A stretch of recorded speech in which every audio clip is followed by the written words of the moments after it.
Groepsreizen voor alleenstaanden zijn steeds populairder. Reisbureaus en touroperators zien de vraag al maar toenemen. Opvallend, vooral singlevrouwen zijn fan. Naast mij staat geen single vrouw, maar wel onze journalist Cedric Polenus. Cedric, waar komt die populariteit vandaan? Ja, eerst en vooral reizen. Op social media zien we heel vaak mensen of influencers die ver naar het buitenland gaan, op reis gaan. Zien reizen, doet reizen, die goesting neemt toe.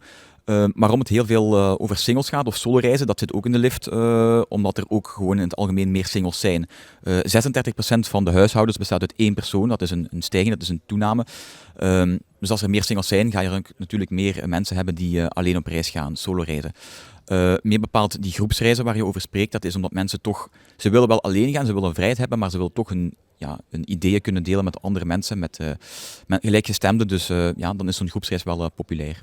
Die reizen zijn populairder, maar hoeveel populairder zijn die dan bijvoorbeeld 15 jaar geleden? Om een concreet voorbeeld aan te halen, Juntas, dat is een van de, of misschien wel de marktleider van groepsreizen.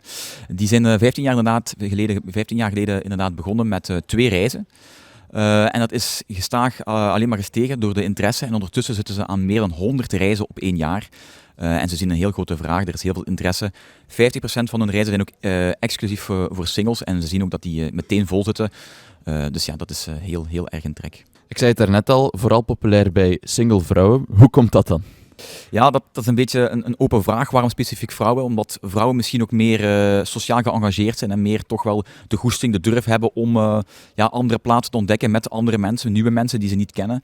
Want ik spreek inderdaad wel over singles, maar het gaat niet alleen over mensen die altijd alleen zijn geweest, maar ook mensen die hun partner verloren hebben of die zelfs een partner hebben, maar toch de zin hebben om zonder een partner met andere mensen weg te gaan. Dus de mannen zijn inderdaad in de minderheid, maar die klagen daar niet altijd per se over als met meer vrouwen op reis gaan.